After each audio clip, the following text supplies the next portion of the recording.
membutuhkan waktu 20 hingga 50 tahun untuk dapat Sangat besar menerapkan untuk mengurangi emisi karbon. Dan itulah yang akan saya buktikan dalam perdebatan ini dalam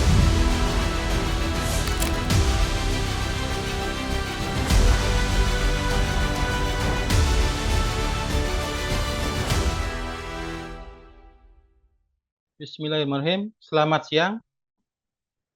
Selamat datang di Liga Debat Mahasiswa Idantime 2026. Voice of Millennial and Gen Z, salam bernalar kritis.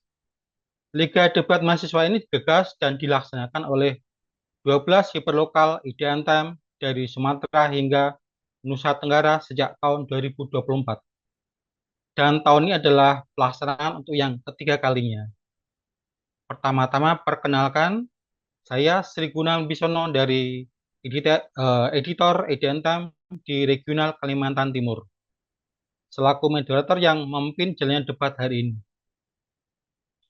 Bahagia sekali kita bisa berkumpul di ruang Zoom ini untuk melaksanakan babak perempat final pertama Liga Debat Mahasiswa Idantime 2026 dengan tema Ekonomi Kreatif dan Masa Depan Gen Z. Pada saat ini, mosi yang akan kita perdebatkan adalah dampak media sosial bagi ekonomi kreatif, mengembangkan atau mengekang kreativitas Gen Z. Saya sapa dulu para panelis yang sudah hadir pada hari ini. Pertama-tama, panelis pertama, Bapak Andi Pratomo, Manajer Program Kolektif Histeria. Gimana kabarnya, Mas? Mas Andi? Selamat pagi, Mas. Alhamdulillah. Sehat selalu dan semangat semuanya. Terima Alhamdulillah. kasih.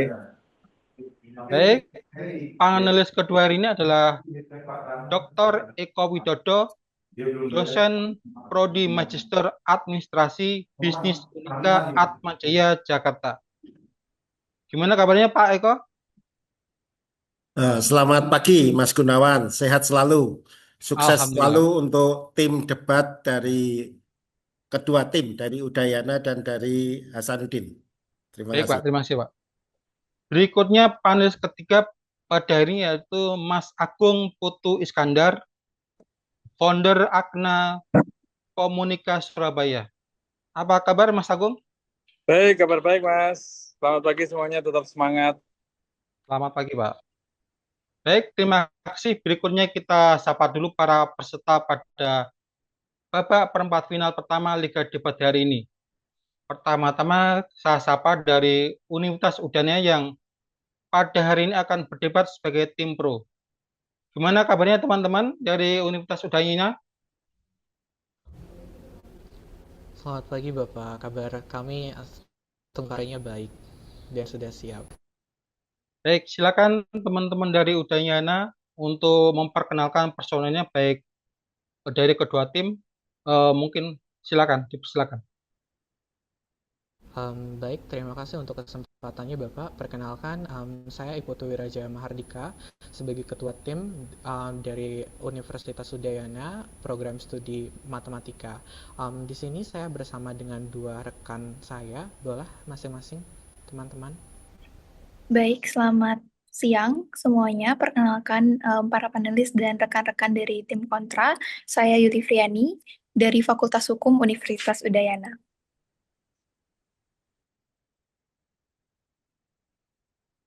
Baik, selamat siang teman-teman semuanya dan Dewan Panelis dan juga kakak panitia. Perkenalkan, saya Deswita Krismayanti.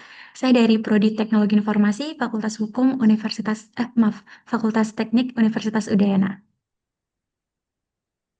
Baik, selanjutnya peserta yang akan berdebat sebagai tim kontra hari ini adalah teman-teman dari Universitas Hasanuddin. Gimana kabarnya teman-teman dari Universitas Hasanuddin? Alhamdulillah, baik Pak. Alhamdulillah kami sudah siap untuk bertanding di perdebatan hari ini. Baik, teman dari Unhas, silahkan memperkenalkan diri baik dari ketuanya maupun kedua anggotanya. Monggo, silakan. Baik, terima kasih Pak atas kesempatannya. Perkenalkan Dewan Panelis kalian dan teman-teman yang kita akan berdebat hari ini. Saya Ryan Naufal Rizky sebagai ketua tim dari tim Universitas Hasanuddin dan anggota tim pertama saya Kak Maria Manuela Sukela, dan anggota tim kedua saya, Muhammad Sahrul, sebagai anggota tim kedua dari Universitas Hasanuddin. Semoga perdebatan hari ini bisa berjalan dengan baik. Terima kasih semuanya. Luar biasa sekali perkenalan dari teman-teman, baik dari Unhas maupun mungkin dari tim kontra. Dari dua universitas akan adu gagasan hari ini. Dan sebelum kita masuk pada sesi debat, saya akan berusaha menjelaskan dulu alur debat hari ini. Debat akan berlangsung dalam 4 sesi. Sesi pertama, masing-masing tim akan diberi kesempatan untuk menyampaikan mosi debat selama 10 menit. 4 menit pertama dibuka oleh kedua tim, 3 menit selanjutnya kesempatan untuk anggota tim menyampaikan tambahan mosi, dan 3 menit terakhir kesempatan untuk kedua tim untuk menyimpulkan mosi debat. Sesi kedua, tim pro akan menyanggah mosi dan memberikan 2 pertanyaan pada tim kontra. Maksimal pertanyaan disampaikan dalam 5 menit. Tim kontra menanggapi sanggahan dan menjawab pertanyaan dari tim pro maksimal 5 menit. Kemudian tim kontra memberikan sanggahan sekaligus melemparkan 2 pertanyaan pada tim pro maksimal dalam waktu 5 menit. Tim pro akan menanggapi sanggahan dan pertanyaan dari tim kontra dalam 5 menit. Selanjutnya adalah sesi ketiga, di mana masing-masing panelis akan memberikan 1 pertanyaan kepada tim pro dan tim kontra dalam durasi waktu 3 menit. Tim pro dan kontra akan diberikan waktu masing-masing 5 menit untuk menanggapi pertanyaan dari panelis. Kemudian sesi keempat, masing-masing tim akan menyampaikan closing argumen maksimal 3 menit. Isi closing argumen bukan menyanggah pernyataan pada sesi tanya jawab, namun argumentasi yang meyakinkan bahwa mosi yang diangkat lebih tepat dibanding tim lawan. Sesi penyampaian setiap argumen nantinya diberikan penanda waktu yang diberikan oleh timekeeper.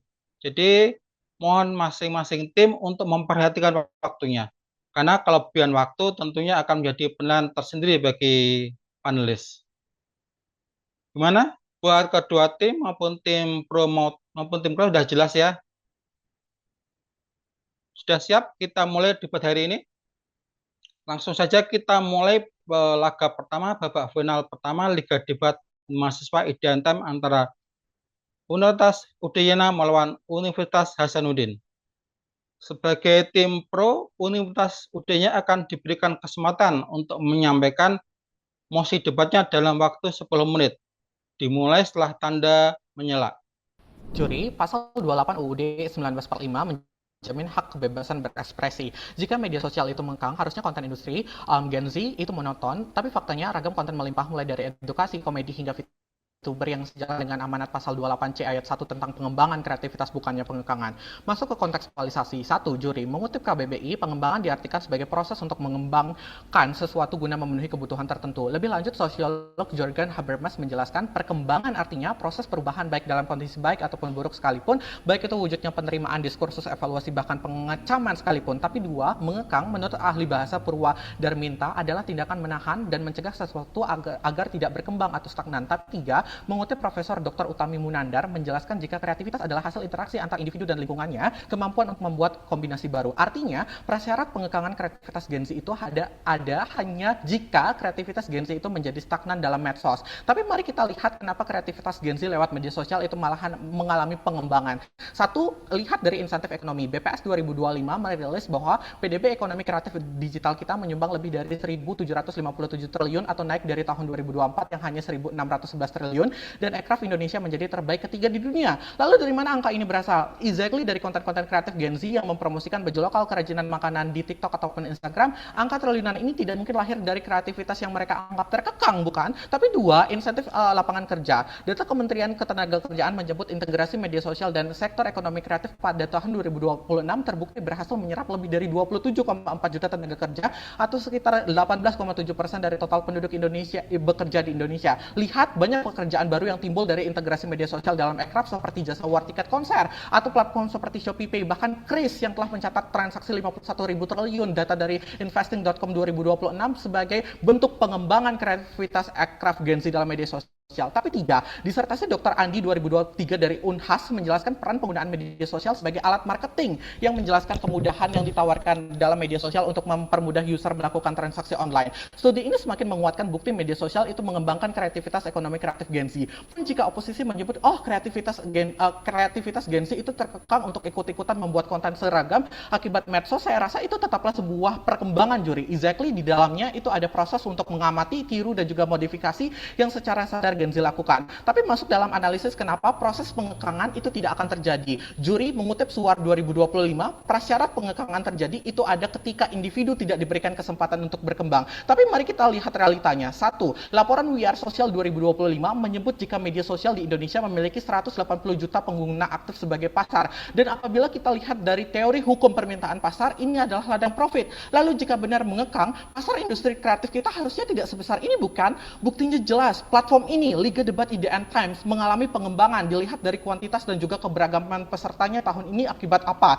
Ya, hadirnya platform media sosial dibanding tahun lalu yang publikasinya hanya lewat surat undangan ke beberapa kampus. Artinya pro menang di matriks teori permintaan pasar. Tapi 2, terkait kepastian hukum. Jika oposisi menuduh kreativitas Gen Z di media sosial itu dikekang, lalu kenapa negara turun tangan melindunginya lewat PP nomor 24 tahun 2022 yang melegalkan kekayaan intelektual konten digital sebagai jaminan pinjaman bank sekaligus bukti pengembangan kreativitas yang didukung. Bahkan 3, data Kementerian Parekraf 2026 menyebut ada peningkatan 10 hingga 20% jumlah kreator aircraft setiap tahunnya dan 63% diantaranya adalah Gen Z. Kalau dikekang, jumlah kreatornya harusnya tidak bertambah, bukan? Ini artinya perkembangan ekonomi kreatif itu terjadi. Exactly, ini dibuktikan oleh program Digital Talent Scholarship DTS oleh Komdigi yang bahkan membuka lebih dari 1.000 talent untuk anak muda untuk mendapatkan sertifikasi pelatihan sosial media. Artinya ketika pemerintah sendiri menyediakan platform untuk pengembangannya, artinya perkembangan eksis bukannya pengekangan.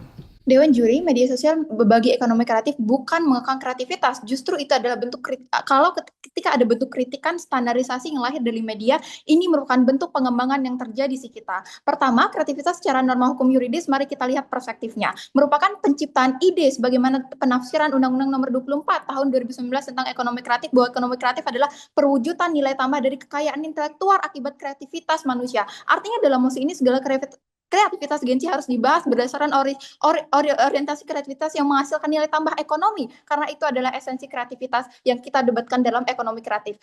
Landasan filosofisnya, pasal 28C ayat 1 Undang-Undang Negara Republik Indonesia, setiap orang berhak memanfaatkan ilmu pengetahuan, teknologi, seni, dan budaya, bahkan kreativitas itu sendiri. Maka ketika ada bentuk kesejahteraan yang dicapai dengan media dari hasil kreativitas yang ditafsirkan lewat sosial media, ini berarti bentuk pengembangan. Tapi B, negara menjamin hak konstitusi berdasarkan tujuan pembentukan Undang-Undang Nomor 28 Tahun 2014 tentang hak cipta. Bahwasanya tujuan pembentukan secara historis undang-undang ini adalah adanya kepastian yang diperoleh oleh manfaat ekonomi yang diberikan kepada kreator atau sang pencipta. Artinya ini merupakan bentuk perkembangan dari konvensional menjadi produktivitas. Artinya betul bahwa dalam ruang digital sekalipun media kreatif itu dilindungi berdasarkan putusan MK nomor 84/21/2023. Artinya perlindungan diakui berdasarkan user generate content creator yang sebelumnya hanya konvensional. Artinya apa, Dewan Juri? Artinya ketika hukum menafsirkan perkembangan diikuti dengan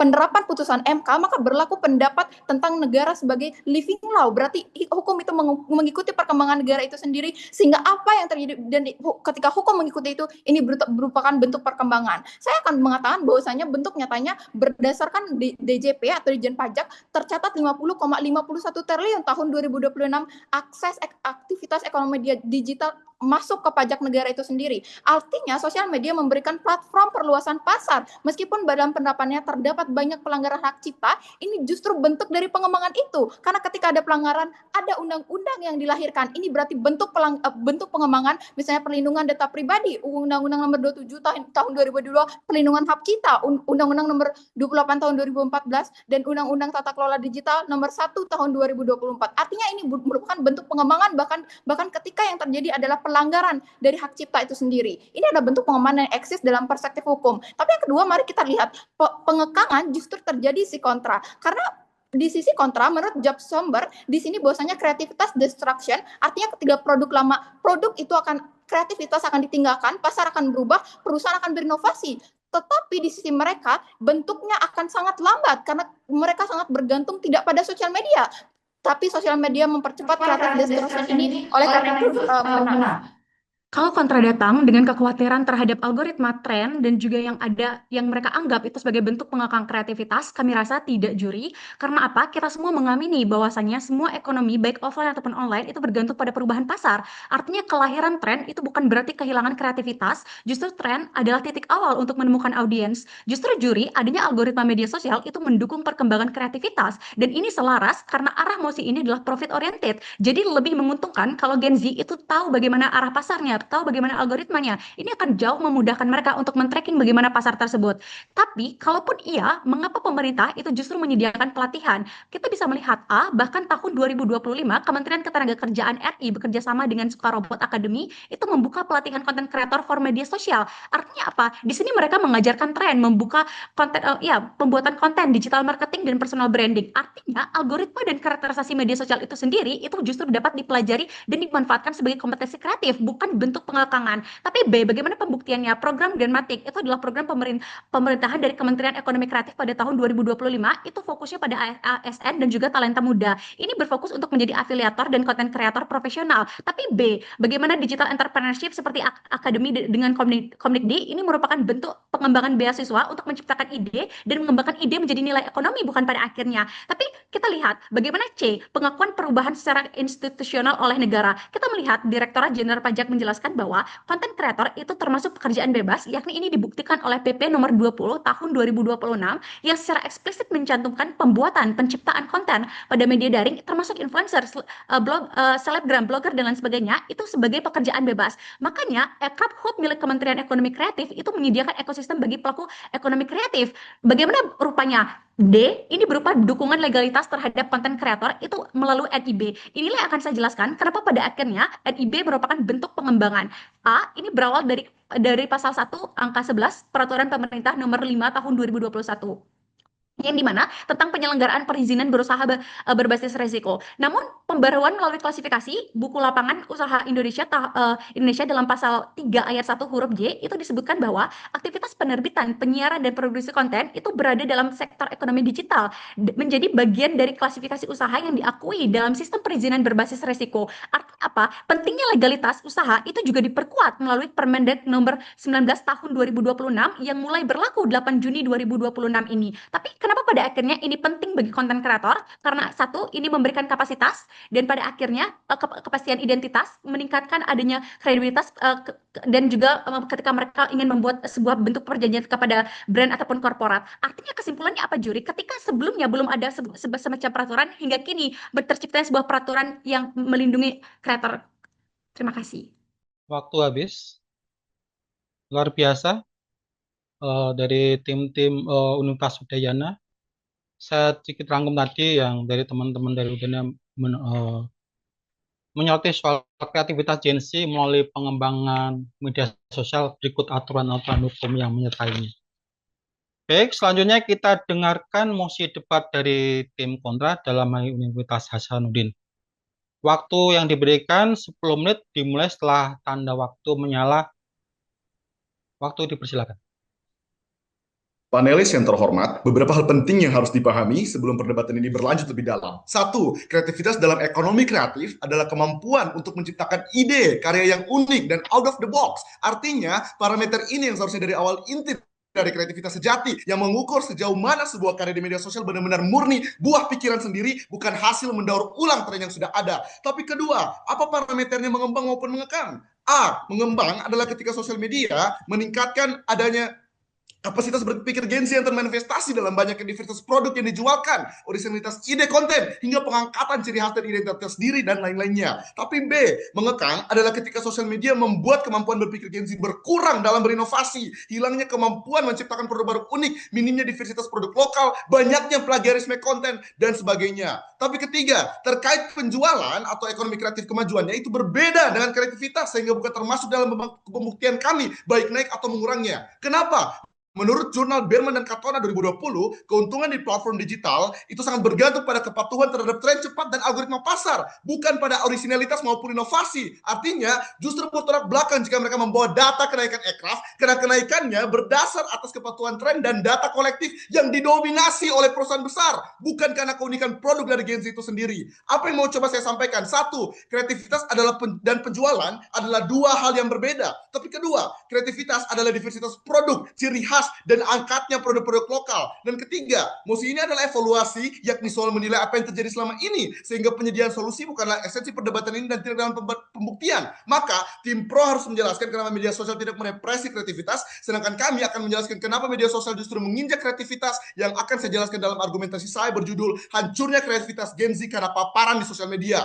Mari kita bahas bagaimana cara kerja sosial media. Satu, algoritma yang berbasis mesin yang dirancang untuk tidak menampilkan informasi yang paling orisinal, melainkan dirancang dengan prinsip ekonomi perhatian. Contohnya, data tracking seperti like, komentar, dan durasi tonton, atau lingkaran algoritmik, yakni konten yang memicu reaksi emosi instan seperti rasa penasaran akan lebih diprioritaskan, sementara konten yang lambat atau membutuhkan perhatian itu ditenggelamkan. Tapi kedua, aksesibilitas yang terlalu luas. Menurut hasil kajian The Cybersmart Foundation 2025, akses terhadap paparan tren di sosial media begitu banyak sehingga menekan keunikan individu karena pengguna terus disuapi oleh tren global yang sama. Artinya, kapasitas Gen Z untuk menemukan masalah unik di lingkungan sekitar mereka itu seharusnya menjadi bahan bakar utama kreativitas, malah tertutup sepenuhnya oleh paparan konten yang viral di sosial media. Kenapa ini buruk? Satu, algoritma yang toksik. Ketika sebuah format menjadi tren, algoritma secara masif menaikkan siapa saja yang menggunakan format tersebut. Sebaliknya, pengusaha yang mempertahankan identitas orisinal akan dikenai hukuman tak kasat mata, yakni jangkauan unggahan mereka dibatasi sehingga membuat produk mereka tidak terlihat oleh calon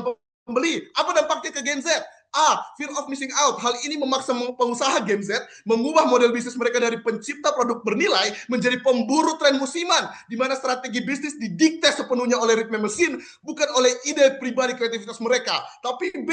Pengusaha Gen Z terpaksa menyerah pada tren demi kebutuhan finansial untuk bertahan di industri, meskipun hal itu mengorbankan keunikan merek mereka. Kesimpulannya, kepentingan ekonomi kreatif Gen Z bergeser dari aktualisasi diri menjadi tiru-meniru demi mampu masuk ke dalam industri. Tapi yang kedua, persaingannya tidak adil karena race to the bottom dalam harga. Menurut jurnal We Are Social 2025, lebih dari 65% transaksi digital didominasi oleh pelaku usaha atau korporasi berskala besar yang mampu menerapkan strategi harga murah secara masif karena mereka punya sumber daya dan modal untuk menekan harga produksi, juga tenaga ahli untuk pemasaran. Dampaknya ke Gen Z apa? Satu, banyak usaha yang tidak mendapatkan paparan dengan kekurangan pembeli karena telah ditenggelamkan oleh korporasi besar yang mampu membeli algoritma seperti fitur beli view di TikTok hingga sewa ahli media untuk pemasaran. Tapi dua, walaupun mereka berhasil FYP, mereka harus bersaing dengan harga dan akan kalah ketika dilombakan serendah mungkin oleh toko besar hingga Gen Z tidak mendapatkan untung dari penjualan, terpaksa harus keluar dan berhenti. Kesimpulannya satu, kreativitas tidak menjadi alasan naiknya penjualan, tapi kedua, media sosial malah menginjak-injak kreativitas Gen Z. Ekonomi kreatif. Kalau pembicara satu saya telah menjelaskan bahwa media sosial mengekang kreativitas Gen Z, maka ekstensi argumen saya selanjutnya berkaitan dengan kenapa meskipun media sosial mungkin akan memberikan keuntungan berupa akses pasar dan profit, ini tidak bisa membuat Gen Z itu mengembangkan kreativitasnya seperti yang diklaim oleh pro. Pertama, panelis, perlu dipahami bahwa keuntungan yang didapatkan dari media sosial itu hasil algoritma, bukan apresiasi terhadap parameter kreativitas yang pembicara satu saya telah jelaskan, yaitu apresiasi terhadap keunikan dan originalitas karyanya. Bentuk yang hadir pada sisi mereka adalah apresiasi terhadap karya-karya yang telah diakurasi oleh algoritma, tidak peduli apakah karya tersebut inovatif atau tidak. Akhirnya ini mendorong Gen Z untuk menciptakan brand awareness-nya agar bisa bertahan di algoritma. Masalahnya adalah Gen Z itu perlu mengeluarkan biaya yang sangat signifikan untuk bisa bertahan di algoritma. Mereka harus mengeluarkan uang untuk marketing, uang untuk iklan, membayar influencer dan sebagainya. Padahal ini belum tentu terkonversi menjadi penjualan dan membawa profit margin yang besar. Ini divalidasi oleh riset Kata Data Insight Center yang mencatat bahwa lebih dari 62% pelaku usaha mengeluhkan penurunan profit yang dihasilkan dari biaya yang telah mereka keluarkan untuk membayar iklan di periode 2023 hingga 2025, atau perhitungan lebih konkret yang dilakukan oleh Kompas Money di tahun 2026 yang merangkum simulasi biaya untuk produk seharga 100.000, di mana 10% telah dipotong untuk biaya komisi dan layanan, 5% untuk iklan, 5 hingga 10% untuk promo dan afiliasi. Totalnya 20 hingga 25% dari harga jual. Ini belum menghitung biaya produksinya. Andai saja biaya produksinya di kisaran 60.000, maka keuntungan bersih yang tersisa itu cuma di kisaran 15.000 hingga 20.000. Ini buruk ketika margin profitnya sangat kecil karena produk kreatif itu butuh market research. Terlebih tidak semua proses itu langsung berhasil, akan ada proses trial and error dulu yang butuh biaya, sehingga algoritma media sosial itu membuat kemampuan Gen-Z untuk menjadi kreatif itu direduksi karena alokasi biaya yang semakin minim untuk inovasi, sehingga lebih rasional bagi mereka untuk ikut tren yang viral, tidak perlu research market, dan ini prasyarat dari kreatif bisa berkembang. Ini artinya algoritma itu membuat Gen-Z akhirnya tidak memiliki biaya untuk melakukan upaya pengembangan kreativitas melalui riset, inovasi, dan eksplorasi produk. Bahkan lebih jauh, akhirnya mereka menggunakan cara seperti potong kompas saja dengan impor barang dari negara yang memberikan harga murah. Lihat bagaimana saat tren boneka Labubu itu menjadi viral, Bea Cukai Tiongkok itu menyita 1,83 juta unit Labubu palsu yang ditujukan untuk ekspor ke 61 negara di tahun 2025. Ini menunjukkan bahwa skala industri tiruan itu berbentuk dengan masif begitu tren meledak karena orang-orang itu memilih untuk mengakses dengan harga yang murah. Apa kesimpulannya? Bertahan di algoritma media sosial itu membuat profit margin menjadi sangat kecil bagi Gen-Z. Sedangkan di sisi lain, pengembangan dari kreativitas itu butuh biaya yang sangat mahal pada akhirnya. Karena untuk mengembangkan kreativitas dan originalitas karya, kamu perlu melakukan research market. Akhirnya Gen-Z terdorong untuk melihat tren mana yang viral, buat produk serupa, pasarkan tanpa ada upaya untuk berinovasi kreatif menjadi beda dari produk lain. Makanya ini mengekang dengan sesuai dengan algoritma. Kami tidak mengatakan bahwa tren media sosial itu tidak kreatif, tapi merusak keberlanjutan kreativitas. Karena algoritmanya mendemokrasikan keseragaman bukan keberagaman. Karena sistem viralisme itu tidak mengukur seberapa puitis, mendalam, atau inovatifnya sebuah karya, melainkan seberapa cepat konten tersebut dikenali dan ditonton secara massal. Dampaknya adalah terjadi penyeragaman industri secara sistematis, dan ini akan berjalan secara jangka panjang. Mari kita lihat pembuktiannya secara data. Pertama di sektor musik. Lihat bagaimana fenomena hipdut itu viral di status quo di Indonesia. Itu memang benar inovatif, tapi ketika itu menjadi viral, kini menjelma menjadi algoritmik trap atau jebakan pada akhirnya. Lihat bagaimana Bunga Reza yang merupakan musisi angkatan Indonesian Idol yang merupakan favorit saya, yang semula berkarakter indie dan puitis dalam lagu dan albumnya, terpaksa mengubah brandingnya menjadi nama Mingsa dan fokus pada hipdut demi kompromi dengan algoritma. Ia menggeser estetikanya demi menciptakan tren instan dengan lirik seperti aduh pusing kepala demi mengejar impresi. Artinya banyak pelaku aircraft sama seperti Indahkus juga yang mengorbankan ide dan warnanya demi algoritma yang sudah jelas suaranya. Tapi yang kedua, lihat data dari Billboard Chart Analysis. Durasi rata-rata lagu di Billboard Hot 100 memendek drastis dari 3 menit 50 detik pada tahun 2013 menjadi kurang dari 3 menit pada tahun 2023. Ini terjadi karena hook dari lagu dipaksa hadir pada detik pertama lagu agar tidak di-swipe sama penonton dan pendengar. Ini terjadi karena algoritma media sosial mendikte sejak awal struktur seni itu berjalan. Hukuman ini 100% nyata berdasarkan aturan dari media sosial seperti Spotify Support atau TikTok. Lihat bagaimana Spotify hanya membayar royalti dan mencatat stream jika diputar minimal 30 detik. Jadi jika penonton nge-skip sebelum 30 detik, algoritmanya mencatat itu sebagai negative engagement dan menurunkan jangkauan lagu dari playlist otomatis. Di TikTok lebih parah, hukumannya jauh lebih brutal. Panduan resmi TikTok Business membuktikan bahwa 50% penonton nge-swipe video dalam 2 detik pertama. Ketika video itu di-swipe, algoritma langsung mematikan distribusi sound tersebut dari FYP dan lain sebagainya. Dampaknya adalah musisi dan para pelaku aircraft demi bertahan hidup di media sosial, mereka tidak lagi fokus pada kedalaman karya, melainkan dipaksa untuk tunduk pada tren medsos seperti Spotify dan TikTok. Mereka membuang intro puitis mereka dan menaruh hook instan di detik pertama agar ramah algoritma. Artinya bahwa media sosial itu benar merepresi kreativitas. Tapi lihat tren lain seperti kuliner, tren coklat Dubai, makanan impor dengan gimmick visual meledak di media sosial Indo. Prioritas menjadi prioritas algoritma. Akibatnya timbul FOMO di masyarakat dan pelaku usaha berlomba-lomba membuat duplikatnya demi panggung algoritma. Ini sejalan dengan riset industri kuliner dari F&B Trend di tahun 2022-2023 membuktikan bahwa lebih dari 60% UMKM kuliner di wilayah perkotaan terpaksa mengalihkan fokus produksi mereka hanya demi mengadaptasi tren yang sedang viral di media sosial. Akibatnya adalah kuliner otentik lokal yang bernilai budaya tinggi kalah prioritas feed dan terpinggirkan oleh algoritma hanya karena tidak mampu memicu hype instan.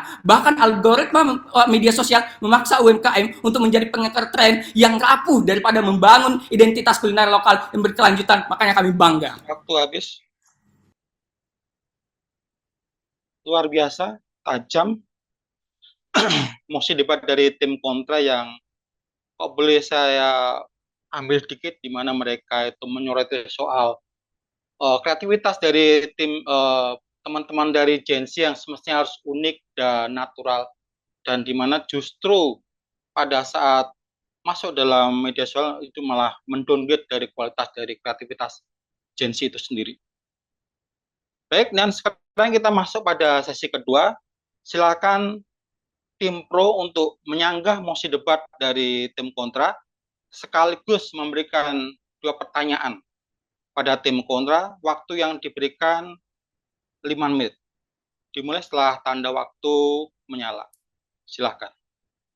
Juri, baca kembali mosinya. Kita sedang membahas tentang ekonomi kreatif, bukan hobi kreatif. Blunder yang terjadi di mereka adalah mereka membedakan antara kreativitas dan juga penjualan. Padahal ekonomi kreatif, insentif atau deltanya itu adalah ekonomi, artinya ada profit yang ingin dicari. Merujuk definisi dari UNTCED, dari PBB, ekonomi kreatif itu persilangan antara kreativitas manusia dan juga kekayaan intelektual untuk menciptakan nilai ekonomi atau profit. Artinya, kreativitas Gen Z di media sosial itu adalah sebagai commercial of problem solving. Artinya apa? Lihat BPS mencatat bahwasanya PDB aircraft kita menembus angka 1.757 triliun. Ketika adanya peningkatan ini artinya adalah validasi atas pasar kalau misalnya kreativitas Gen Z itu ternyata berkembang dan diterima oleh pasar. Tapi kemudian yang kedua terkait ternyata akan ada ide murni dan juga out of the box. Artinya gini, Jori, dalam ilmu ekonomi, teori inovasi Joseph Schumpeter, inovasi itu bukanlah menciptakan hal dari nol, tapi melainkan kombinasi ulang. Artinya apa? Ya, dalam dunia kami itu ada proses amati, tiru, modifikasi. Artinya apa? Wujud real dari teori ini adalah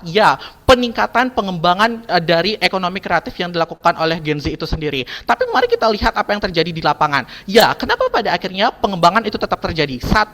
Undang-Undang Nomor 24 Tahun 2019 tentang ekonomi kreatif pasal 14 secara eksplisit mewajibkan negara menyediakan sumber infrastruktur teknologi bagi pelaku ekonomi kreatif dan sudah disediakan. Artinya media sosial dan algoritmanya itu bukan penjara, tapi apa? Infrastruktur yang sah yang diamanatkan undang-undang untuk memperluas ekspresi Gen Z. Artinya ketika kamu melawan media sosial, ya oposisi itu udah melawan instrumen hukum negara. Tapi 2, bahkan negara sekalipun itu turut mengembangkan ekonomi kreatif lewat apa? Permenkraf Nomor 9 Tahun 2022 tentang fasilitas kekayaan intelektual, di mana negara menggunakan APBN untuk membiayai pendaftaran hak cipta. Tapi kalau misalnya kamu bicara tentang anti plagiasi, di kita udah ada Undang-Undang Hak Cipta Nomor 28 Tahun 2014. Artinya apa? Semua proses kreatif itu kamu udah dilindungi oleh undang-undang. Jadi ini merupakan proses pengembangan, bukannya pengekangan.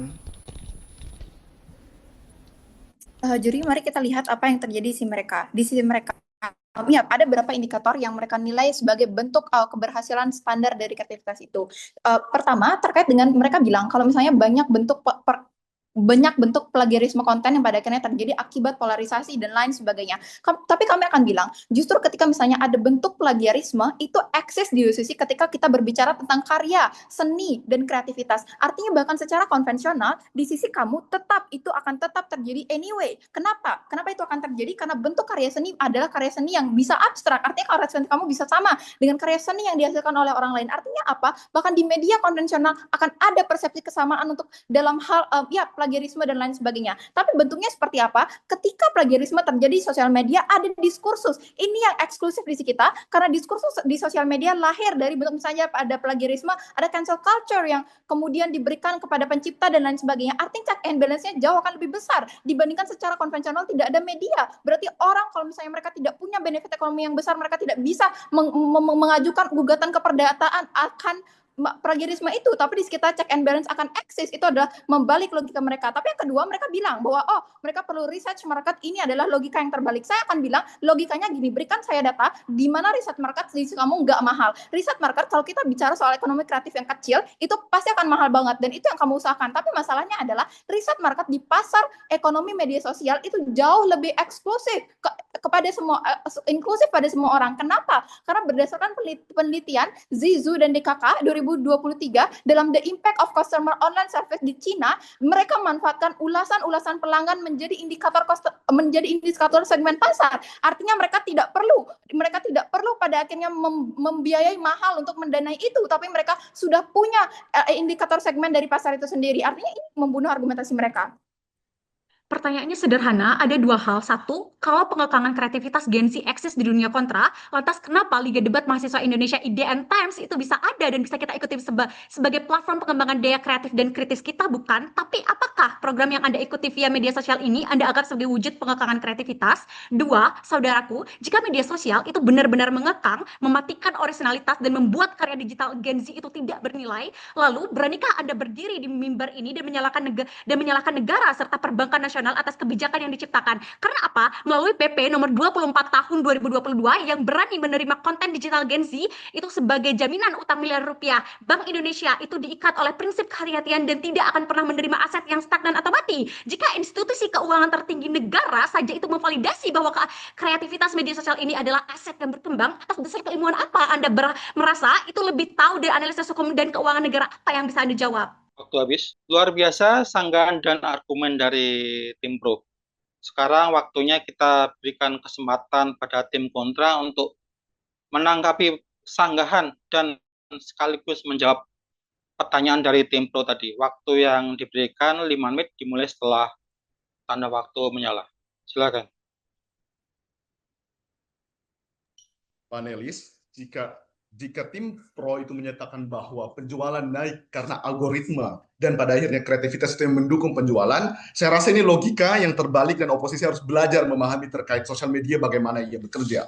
Notice bahwa penjualan itu naik karena algoritma itu membentuk sehingga kreativitas yang harus menyesuaikan untuk masuk ke dalam algoritma tersebut untuk membuat kenaikan dari penjualan mereka. Dan sadari, mari kita bedah bahwa algoritma atau penjualan yang selama itu muncul di sosial media itu dibentuk oleh negara-negara luar atau dibentuk oleh tokoh-tokoh besar saja, bukan secara merata dimiliki aksesnya untuk membuat tren baru oleh Gen Z kecil atau yang baru masuk ke dalam industrinya. Contohnya apa? Dubai Ciwi Cookie yang muncul dari luar Indonesia, atau film-film atau ide-ide yang masih semuanya itu bergantung pada Hollywood misalnya filmnya untuk menjadikan tatanan untuk kita ikuti dan sebagainya. Artinya pengusaha kecil pada akhirnya itu tidak punya kesempatan untuk mendorong kreativitas mereka. Saya tidak punya kesempatan untuk mengangkat budaya Sulawesi Selatan ke dalam tren karena sudah keambil duluan sama tren-tren dari Singapura misalnya dan sebagainya.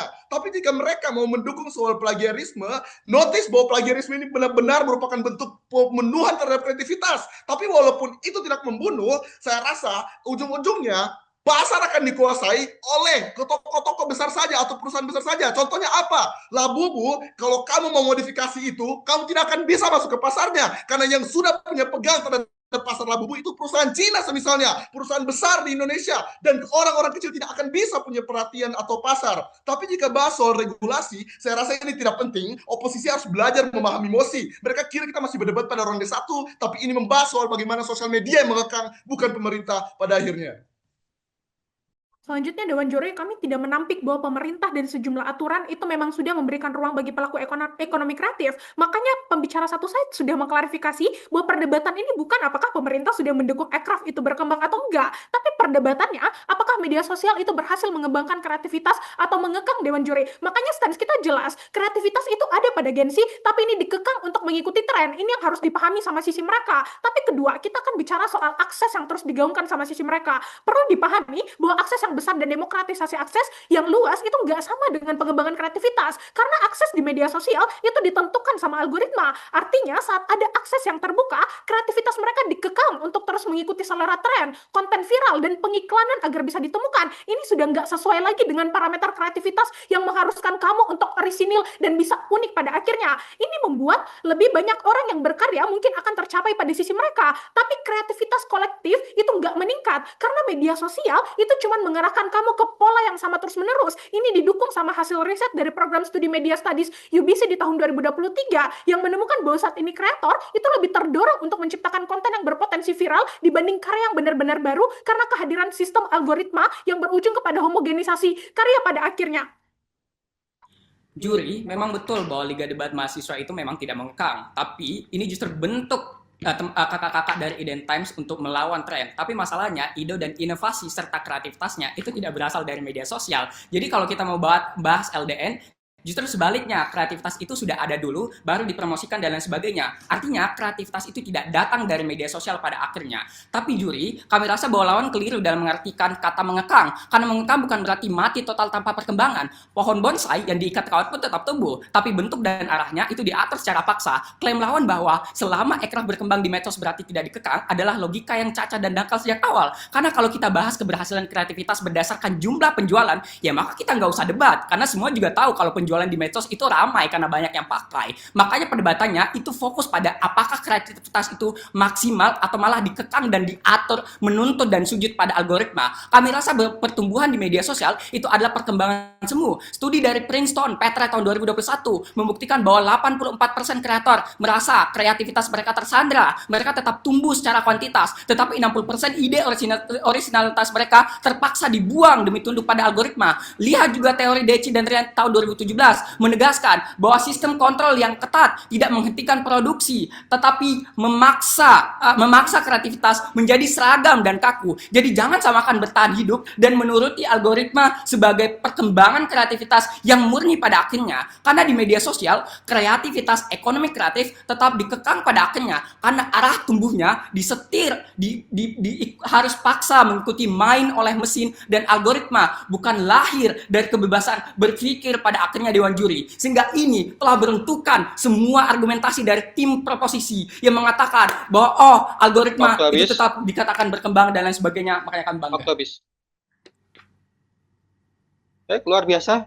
Sekarang masih kami berikan giliran buat tim kontra, dalam ini tim Humas untuk melemparkan sanggahan sekaligus memberikan 2 pertanyaan pada tim pro maksimal dalam waktu 5 menit. Dimulai setelah tanda waktu menyala.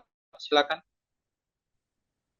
Terima kasih panelis atas kesempatannya. Pertama, jika mereka menyatakan bahwa data Indonesia itu aircraft telah menaik menjadi terbaik yang ketiga di dunia, saya rasa beberapa respon untuk meruntuhkan klaim tersebut.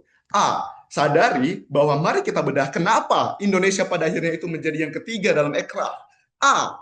Data tersebut didominasi oleh perusahaan-perusahaan besar yang menaik secara kolektif itu mengambil banyak sekali keuntungan dari ekonomi kreatif Indonesia, bukan dari pengusaha-pengusaha Gen Z yang masih merintis. Contoh akhirnya yang membuat Indonesia begitu maju bukanlah kreativitas dari Gen Z yang menjadi kepentingan dalam berdebat ini, tapi orang-orang yang sudah dalam pasarnya, orang-orang milenial, boomers yang sudah punya kestabilan dalam perusahaan mereka semisalnya pada akhirnya. Tapi kalau B, oke, kita bahas soal ternyata aircraft naik karena Gen Z, ya sadari bahwa ini dari awal juga bukan bentuk kreativitas. Kalau memang uang yang diperdebatkan, seperti yang Sarul bilang, kita tidak usah berdebat sama sekali dalam ini. Karena keterlibatan mereka itu bukan bentuk karena mereka punya kreativitas menciptakan hal baru, mengangkat ide dari dalam otak mereka sendiri yang belum pernah ada sebelumnya, atau saya mengangkat budaya-budaya Sulawesi yang belum terpapar, tapi saya mengambil data-data atau tren yang sudah ada di status quo dan menghilangkan kemampuan menciptakan hal yang baru. Tapi B, kalau mereka bahas soal modifikasi itu juga adalah bentuk kreativitas, saya rasa mereka menganggap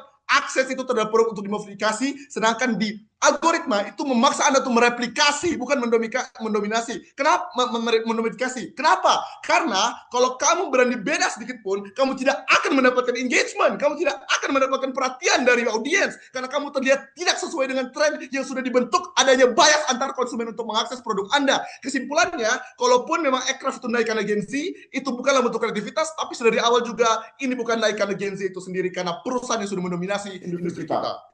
Tapi Dewan Juri, kalau mereka pada akhirnya bilang bahwa biaya research yang ada untuk aircraft itu sangat mahal pada akhirnya, makanya mereka mau supaya mereka membuktikan bahwa ini akan murah dan sebagainya. Tapi pertama, justru karena kami lihat bahwa biaya aircraft untuk menghasilkan kreativitas yang sangat baik itu mahal, makanya ini akan sangat buruk ketika media sosial itu hadir, karena ia pada akhirnya membuat semua prosesnya menjadi sangat cepat. Kalau mereka bilang bahwa akan ada ulasan dari penonton dan sebagainya, ulasan itu tidak akan membuat kualitas karyanya menjadi semakin baik, karena ulasan yang hadir di kolom komentar misalnya untuk video, untuk kreator-kreator biasanya bersifat ulasan pendek saja, dan ulasan ini pun hanya banyak dipusatkan kepada karya-karya yang sudah viral, Dewan Juri. Artinya apa? Ruang belajar dan kualitas karya itu tidak otomatis akan naik. Pengembangan kreativitas dan evaluasi kreativitas itu tidak akan hadir hanya dari ulasan penonton yang ulasannya hanya singkat dan sebagainya. Tetapi kedua, kami mengatakan bahwa justru ini buruk karena kami telah menjelaskan permasalahannya. Kalau panelis ingat, saya telah menjelaskan bahwa saat ini Gen Z itu harus mengeluarkan biaya yang sangat besar untuk bertahan di algoritma. Algoritma disebabkan karena media sosial. Artinya apa? Seharusnya mereka bisa mengalokasikan uang yang sangat banyak untuk melakukan research yang jauh lebih baik, mengalokasikan uang yang lebih banyak untuk bisa membuat karya yang lebih inovatif pada akhirnya untuk mengembangkan kreativitas mereka. Tapi media sosial dengan algoritmanya itu membuat pada akhirnya mereka harus mengalokasikan biaya yang sangat besar untuk mengakses engagement dan sebagainya. Oleh karena itu, kami justru mempertanyakan pada sisi mereka, kalau pada akhirnya risetnya sangat singkat, risetnya tidak mengalokasikan biaya dan waktu dengan sebaik mungkin, maka bagaimana kreativitas bisa dikembangkan pada sisi mereka? Justru kreativitas dikekang sama sisi mereka karena mereka memaksa setiap kreator untuk pada akhirnya mau mengikuti algoritma dari pasar itu sendiri. Tapi yang kedua, pertanyaan kami adalah bagaimana Gen Z yang punya potensi banyak dan ide yang begitu besar dalam otak mereka dan budaya mereka itu tidak bisa dikeluarkan di sisi kalian? Bagaimana kamu mengembangkan kreativitas tersebut? Tapi tentang mereka yang bilang bahwa kreativitas lambat karena tidak pakai sosial media, di sisi kami bilang bahwa promosi itu tetap terjadi di sosial media anyway. Yang tidak terjadi adalah pengambilan idenya. Karena kalau kita berusaha untuk membantah bahwa promosi itu tidak akan terjadi di media sosial, ya kita akan kalah sejak awal. Karena memang bukan itu perdebatannya, tidak ada yang bisa membantah itu. Tapi kalaupun mau bahas tentang adakah alternatif lain di sisi kita untuk bisa mempromosikan, tetap ada. Lihat bagaimana ada festival-festival yang didukung sama pemerintah. Seperti AKI, Apresiasi Kreasi Indonesia, dan lain sebagainya. Ide-idenya akan tetap bisa diambil di luar daripada media sosial. Kami rasa bahwa mereka juga tidak pernah berani untuk membantah soal keberhasilan penjualan aircraft yang mereka katakan sejak tadi adalah keberhasilan yang berjalan karena harus mengikuti algoritma dan harus selaras pada akhirnya. Mereka harus berani untuk membantah data-data yang sudah saya katakan tadi. Bunga Reza yang idola saya yang sudah beralih setir dan lain sebagainya. Atau ya UMKM lokal yang harus berpaku pada tren internasional dan lain sebagainya. Pada akhirnya ini yang harus membuktikan kenapa penjualan bisnis mereka itu sejalan dengan kreativitas. Karena data empiris yang sudah kami sampaikan justru menunjukkan bahwa penjualan itu pada akhirnya merepresi kreativitas dari Gen Z. Waktu habis. Luar biasa pemaparan dari tim kontra. Sekarang kita berikan kesempatan pada tim pro, dalam hal ini Udayana, untuk menanggapi sanggahan dan menjawab pertanyaan dari tim kontra. Dan waktu yang diberikan 5 menit dimulai setelah tanda waktu menyala. Silahkan. Terima kasih kepada kontra karena mereka baru saja melakukan blunder fatal dan mengakui bahwa Gen Z itu generasi yang dasarnya sangat kreatif. Mari kita pakai logika kontra sendiri. Jika Gen Z memang sangat kreatif, atas dasar apa kontra merendahkan mereka dengan berasumsi bahwasanya kreativitas mereka bisa mati hanya lewat algoritma saja? Juri sadari kreativitas Gen Z itu tidak hilang di media sosial, tapi justru akan bermutasi dan mengambil kendali. Makanya saya bilang terjadi pengembangan karena adanya media sosial itu. Satu, lihat bahwasanya Gen Z itu adalah subjek bukan objek. Makanya di sini saya memposisikan kalau Gen Z sebagai korban yang nggak berdaya yang dicetak oleh media sosial. Makanya saya rasa apa yang mereka lakukan itu sebagai suatu pelecehan intelektualitas kepada Gen Z itu sendiri. Ini dibuktikan dari apa? Ya, apakah Anda tahu kalau misalnya beberapa kata-kata yang diciptakan oleh Gen Z, misalnya Riz, itu adalah content creator yang diciptakan oleh Gen Z itu sendiri di TikTok yang ditetapkan sebagai Word of New Year tahun 2023. Tapi kemudian yang kedua, bukti dari kreativitas itu sendiri tanpa batas. Juri gini, ketika misalnya sensor sebuah algoritma itu melarang isu sensitif atau kritik sosial, Gen Z itu akan menciptakan sebuah fenomena yang diakui secara global sebagai a glow speak, atau ketika kamu tidak bisa bersuara. Nah, pada akhirnya ini adalah sebagai wujud pengembangan dari kreativitas Gen Z itu sendiri. Tapi kalau misalnya kita berbicara tentang balik lagi tarik ke ekonomi kreatif, ini yang tidak bisa mereka mengerti. Ekonomi kreatif deltanya itu adalah pendapatan atau keuntungan. Makanya saya bilang ketika adanya pendapatan yang meningkat mencapai 1.757 triliun atau jumlah pekerja ekonomi kreatif Gen Z yang begitu naik di pasaran, ini membuktikan kalau misalnya Gen Z itu tidak terkekang. Ketika Gen Z terkekang, harusnya Gen Z keluar dari pasar. Tapi buktinya apa? Gen Z tetap ada di pasar, tetap stay dan memunculkan pekerjaan-pekerjaan baru dalam sektor aircraft itu sendiri yang dimutasi lewat media sosial. Makanya berkembang. Bentuk di sisi kita itu seperti apa? Kita akan bilang bahwa ternyata di sisi mereka, kalau mereka mempertanyakan tentang pada akhirnya gimana kita menjawab tentang eksisnya misalnya bentuk-bentuk data-data yang pada akhirnya melahirkan bentuk kreativitas yang akan mungkin di sisi kita akan buruk karena pada akhirnya mereka akan mengikuti algoritma. Saya akan bilang seperti ini. Kalau misalnya ada perubahan tren, artinya ada tuntutan industri. Masalahnya tuntutan industri ini sangat simetris. Ketika orientasi pasar adalah profit ekonomi, bahkan ketika tidak ada sosial media, industri itu itu pasti akan menuntut orang untuk sesuai dengan pasar, karena kreativitas itu sangat beririsan dengan apa yang orang terima, apa yang orang sukai. Kalau tidak ada sosial media pun pasar harus sangat tetap fluktuatif dan dinamis, karena trennya pasti berubah, segmen pasar pasti berubah. Sosial media berdiri sebagai platform untuk mempercepat perubahan ini diketahui oleh siapa pemilik industri, penyanyi yang kamu sukai misalnya. Mungkin kalau misalnya tidak ada sosial media, mereka tidak akan bisa tahu tren apa yang bisa disukai generasi muda. Mereka tidak akan bisa berkarya karena prasyarat mereka berkarya, benefit ekonominya terpenuhi dulu, baru pada akhirnya mereka bisa menuangkan kreativitasnya. Artinya kamu tidak bisa idealis di dunia yang sangat kapitalisme ini, karena pada akhirnya kamu tetap butuh uang itu.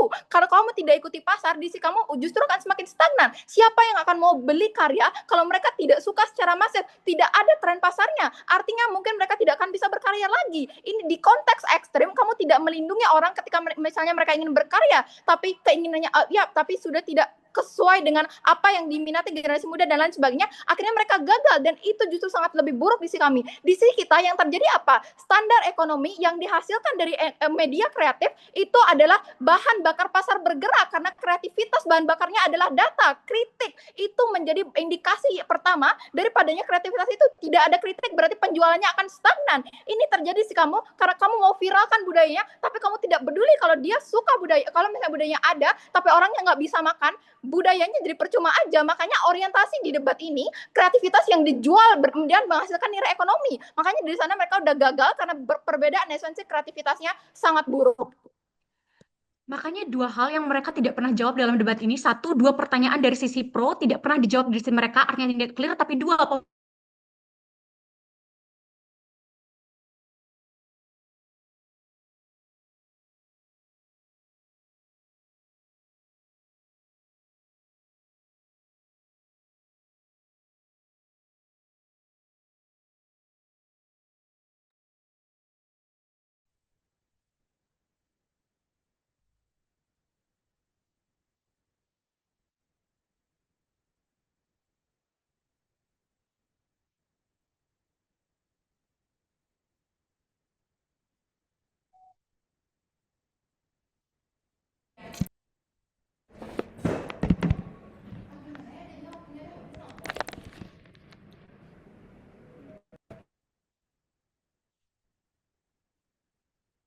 Waktu habis. Tadi sempat macet ya. Tapi karena waktu habis, kami lanjutkan. Berikutnya pemaparan dari tim pro maupun tim kontra. Kedua tim sudah saling sanggah. Sekarang saatnya kita masuk pada sesi ketiga, yaitu pertanyaan dari panelis.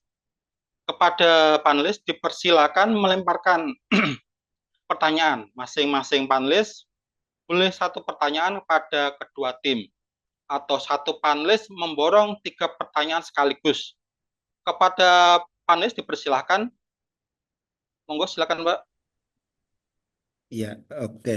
Terima kasih Mas Gunawan atas kesempatan yang diberikan.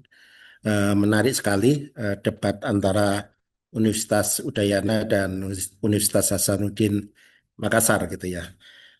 Saya rasa perbedaan posisinya antara tim pro dan tim kontra sudah cukup jelas gitu ya.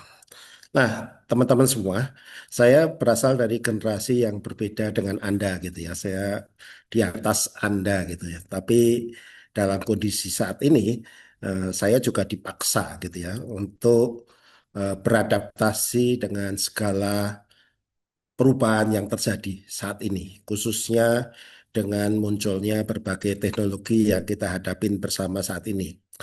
Nah, teman-teman semua, terkadang saya penasaran juga gitu ya. Ini adalah pertanyaannya ya. Mengapa kadang video orang yang berjoget selama 15 detik saja gitu ya, itu bisa ditonton puluhan juta kali teman-teman. Sementara banyak karya seni atau konkretnya adalah film pendek yang dibuat selama berbulan-bulan justru sepi penonton. Nah, menurut Anda, apakah algoritma media sosial saat ini sedang menghargai kreativitas atau justru sedang menghukum kualitas? Itu dari saya. Terima kasih. Waktu saya kembalikan ke Mas Gunawan.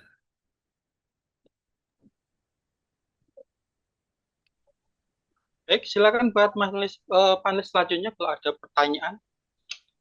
Ya, terima kasih Mas Gunawan. Kalau saya ini ya, apa namanya, mungkin berdiskusi aja. Memang ini satu motion yang sebenarnya bisa menjadi satu motion yang tidak debatable gitu ya bagi tim pro, karena hari-hari ini ya media sosial sudah jadi ya peribahasanya apa, kita bisa bilang ini udah kayak bahan pokok gitu ya yang harus kita makan tiap hari gitu ya. Kita bangun tidur yang kita lihat mesti media sosial dulu gitu kan. Nah, ini bisa jadi debat yang enggak debatable ketika kita berada dalam posisi pro gitu ya. Apakah kan kayak gini jadi pertanyaannya, apakah media sosial ini membantu hidup manusia gitu. Nah, ya jawabannya ya pasti membantu hidup manusia gitu. Nah, ketika jawabannya sudah pasti ya sudah tidak debatable kan gitu ya. Maka ya dia tidak bisa menjadi satu motion yang mengakomodir kedua belah posisi gitu ya, kedua belah stand gitu ya. Tetapi saya cukup salut gitu ya dengan tim kontra ya yang mampu kemudian membawa motion yang terdengar tidak debatable menjadi debatable gitu ya. Ketika memotret soal hegemoni media sosial terhadap Gen Z gitu ya, yang digarisbawahi di hegemoninya gitu. Ketika kita nggak punya nilai tawar lagi terhadap media sosial dan harus ngasih makan media sosial gitu ya. Nah, ya menurut saya mengapresiasi bagaimana bisa membantah itu gitu ya. Nah, sementara mungkin di tim pro mungkin perlu maksudnya perlawanan dari tim kontra ini kemudian membuat tim pro juga harus membuka menyusun argumentasinya kenapa hegemoni ini tetap membawa dampak yang positif dalam konteks motionnya, dalam konteks Gen Z secara umum gitu ya. Nah, tapi di sisi yang lain ya media sosialnya susah gitu untuk kita kemudian melawan itu gitu kan. Hari ini kita sudah dalam posisi yang tidak bisa melawan itu gitu. Yang bisa kita lawan ya dalam tanda kutip melawan algoritmanya gitu kan ya. Artinya ketika algoritma dikuasai joget-joget kata Pak Eko tadi, bagaimana melawan joget-joget itu gitu ya. Nah, di konten-konten media sosial itu sebenarnya ada fragmentasi, segmentasi, ada konten-konten yang memang cukup mendalam gitu ya, tidak joget-joget gitu ya. Jadi memang yang terjadi di media sosial ini kan semacam demokratisasi konten gitu ya. Ya yang nonton Malaka Project 1 orang gitu ya akan kalah sama yang nonton 1.000 orang, 10.000 orang, 1 juta orang di konten-konten yang mohon maaf mungkin yang hot gitu misalnya. Ini untuk contoh-contoh yang kontras gitu ya. Nah, saya tidak mengajukan pertanyaan, tetapi memang ada kesulitan-kesulitan ini gitu ya, ketika kita menjadi pro maupun kontra, gitu ya, bagaimana melawan ini gitu ya. Nah, di hegemoni media sosial ini dalam konteks pro dan dalam konteks kontra, bagaimana pro ini kemudian situasi sepertinya memang demokratisasi konten, tetapi kan sebenarnya yang terjadi adalah kekuatan aset atau apa nyebutnya kekuatan brand gitu ya misalnya. Kalau artis yang bikin konten pasti ramai gitu ya. Kalau nggak artis ya dia harus menjadi artis atau nah itu bagaimana Gen Z itu bisa memanfaatkan itu gitu ya. Karena begitu Gen Z mau masuk ke situ gitu ya. Ini yang gede-gede udah kuat gitu. Nah, bagaimana kamu bisa mewarnai itu? Kamu mau masuk kemana gitu kan?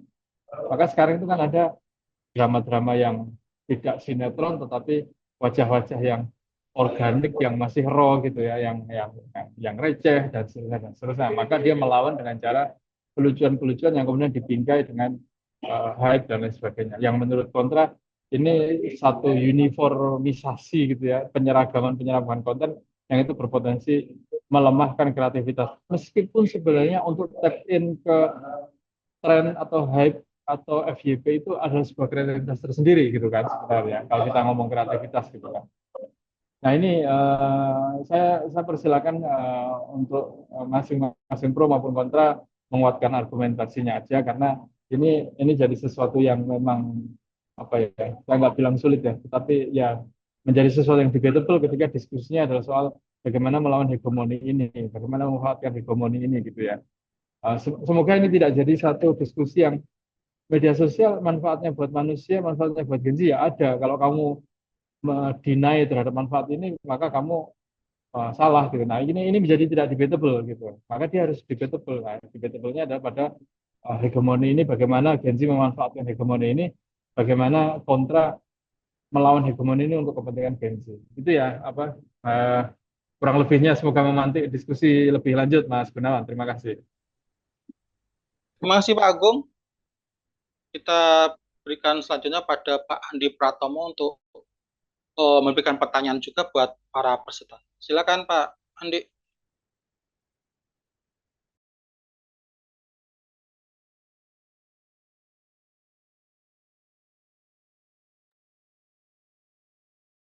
Dari saya belum ada, Pak.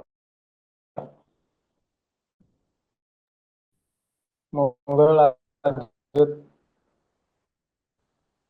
Suaranya nggak jelas, Pak.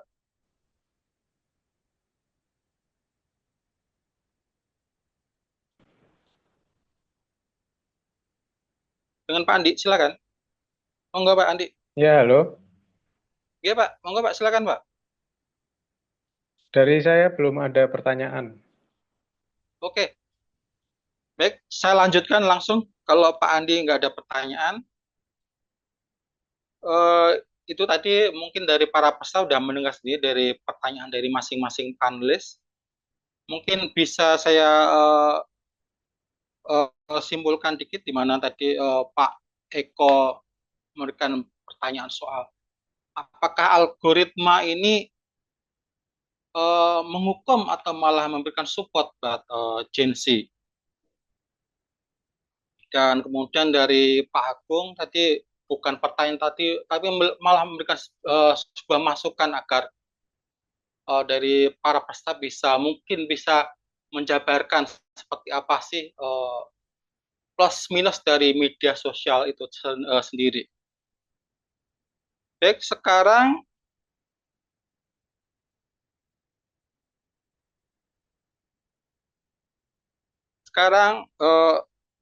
kita berikan buat tim kontra dulu untuk menjawab dalam waktu 5 menit setelah tanda waktu menyala. Silakan buat tim kontra. Terima kasih banyak panelis atas pertanyaannya. Terima kasih Pak Agung, karena kami setuju sepenuhnya terhadap statement Anda yang menyatakan bahwa perdebatan ini akan tidak adil jika kamu terlalu fokus pada sosial media akan dimatikan atau penjualan sepenting itu. Untuk pro mampu memenangkan perdebatan, seharusnya mereka membuktikan dua hal. A, buktikan bahwa algoritma itu sebenarnya menguntungkan bagi Gen Z dan algoritma itu sebenarnya sedemokratis itu untuk mempromosikan produk-produk walaupun yang belum ramai. Tapi mereka tidak pernah jelaskan itu. B, tanpa penjualan, kenapa Gen Z itu tetap kreatif? Inilah yang harusnya mereka jangan sengotot itu untuk jawab, untuk pertahankan, tapi harusnya engage dan masuk jelaskan kenapa tanpa penjualan pada akhirnya Gen Z itu bisa kreatif. Tapi apa solusinya sebenarnya di sisi kami? Menurut ide dari saya sendiri sebagai Gen Z yang selama ini kreativitasnya itu dikekang, saya rasa kita harus melawan algoritma. Bagaimana? Biasakan produk-produk lokal, produk-produk sendiri. Jangan ikut-ikutan. Buatlah dan yakinlah dengan konsistensi dan produk Anda sendiri untuk kamu pasarkan. Bagaimanapun hasilnya, bagaimanapun masuk ke pasarnya. Kenapa ini penting? Karena inilah bentuk kita sebagai anak Indonesia untuk mengembangkan kreativitas negara dan tidak ikut-ikutan.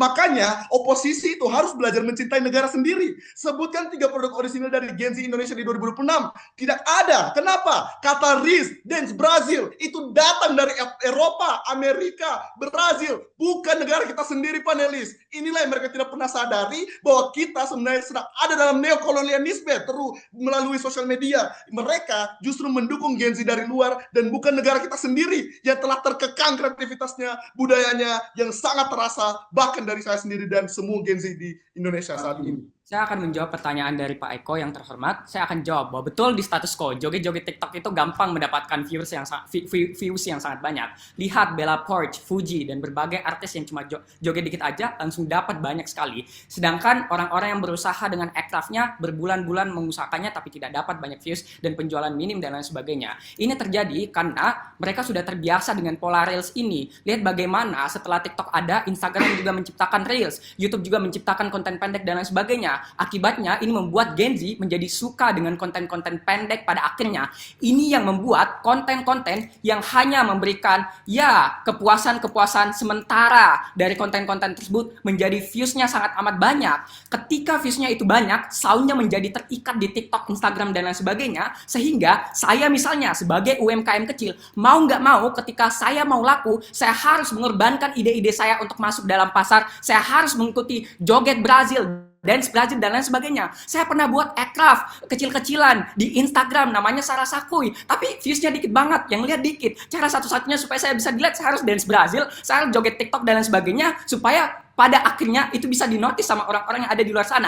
Ini yang secara tidak langsung, walaupun saya punya potensi besar dan Gen Z lain dalam menciptakan dan memikirkan banyak sekali ide-ide kreatif, tetapi harus direpresi sama bagaimana sistem algoritma yang memaksa kamu untuk masuk ke dalamnya. Karena kalau tidak, kamu akan rugi dan miskin sejak awal. Jangankan untuk mendapatkan pendapatan, kamu bahkan tidak dinotis sejak awal. Karena kalaupun sisi lawan telah membawakan data bahwa ada perkembangan PDB dari UMKM aircraft dan lain sebagainya, kita juga sudah bilang kalau itu rata-rata berasal dari perusahaan-perusahaan besar yang dihitung secara kolektif dan sebagainya, sedangkan keuntungan Gen Z yang baru mulai merintis itu sangat sedikit. Artinya kami tidak pernah merepresi Gen Z, kami mengakui bahwa Gen Z itu benar berpotensi. Makanya karena kami sayang sama Gen Z, kami adalah Gen Z, kami nggak mau potensi yang sebesar itu harus direpresi dan mengikut sama algoritma dan lain sebagainya. Masalahnya, kita terpaksa untuk melakukan itu karena dihukum sama FYP, dihukum sama Instagram, dihukum sama aturan Spotify, dan lain sebagainya. Makanya pada akhirnya kita harus melakukan itu. Itu kenapa solusi di sisi kita mau dunia di mana media sosial itu tidak menjadi tempat ide dan referensi, hanya menjadi tempat penjualan saja pada akhirnya. Kamu bisa dapat ide dari budaya lokalmu, pemikiran mandirimu sendiri, dan lain sebagainya pada akhirnya. Karena data akademis membuktikan bahwa mengambil ide dari media sosial merusak nilai keunikan produk. Bahkan studi dari ACM menemukan bahwa mencari inspirasi dari platform digital seperti Pinterest dan TikTok menurunkan keberagaman ide hingga 34-41%. Sebaliknya, riset Harvard 2016 mencatat bahwa ide yang digali dari kearifan lokal, sejarah, dan pemikiran mandiri memiliki tingkat ketahanan limitasi 4 hingga 6 kali lebih tinggi dibanding ide digital domain publik yang sangat mudah diatur pesaing. Selanjutnya, panelis, kalau pun yang akan dikhawatirkan pada sisi mereka dan yang menjadi concern utama dari argumen mereka adalah soal bagaimana profit yang akan mendorong Gen Z untuk bisa mengembangkan kreativitasnya. Ini sudah kami preemptif sebelumnya. Kami telah menjelaskan bahwa semua bentuk keuntungan yang hadir pada sisi mereka itu bukan apresiasi terhadap parameter kreativitas yang telah Ryan jelaskan, tapi ini adalah apresiasi dari algoritma, apresiasi dari karya-karya yang berhasil masuk tren, ikut tren viral dan sebagainya. Artinya apa? Ketika apresiasinya mengikuti algoritma, maka inilah yang mengekang Gen Z untuk mau mendapatkan profit pada sisi mereka harus mengorbankan kreativitasnya. Kita tidak berbicara apakah Gen Z tidak punya kreativitas atau tidak. Kita berbicara apakah kreativitas yang telah dimiliki oleh Gen Z itu dikembangkan atau justru dikekang sama media sosial. Makanya perdebatan ini menjadi sangat jelas pada sisi kami dan tujuan yang ingin dicapai pada sisi kami sangat jelas. Ketika pada akhirnya kami telah menjelaskan bahwa satu, media sosial itu nyata-nyatanya telah membuat kreativitas yang telah ada pada Gen Z itu harus direduksi dan mengikuti tren viral, maka inilah yang disebut dengan mengekang, karena kreativitas mereka tidak bisa dioptimalisasi pada akhirnya untuk menjadi lebih orisinal, menjadi lebih unik dan diterima pada akhirnya. Oleh karena itu, kami telah menjelaskan bahwa meskipun mereka bertahan di sosial media dan ada profit, tidak cukup untuk membuat mereka kreatif. Waktu habis, sekarang waktunya kita dengarkan jawaban dari tim Pro terkait pertanyaan dari para panelis. Waktu yang diberikan 6 menit dimulai setelah tanda waktu menyala. Silakan.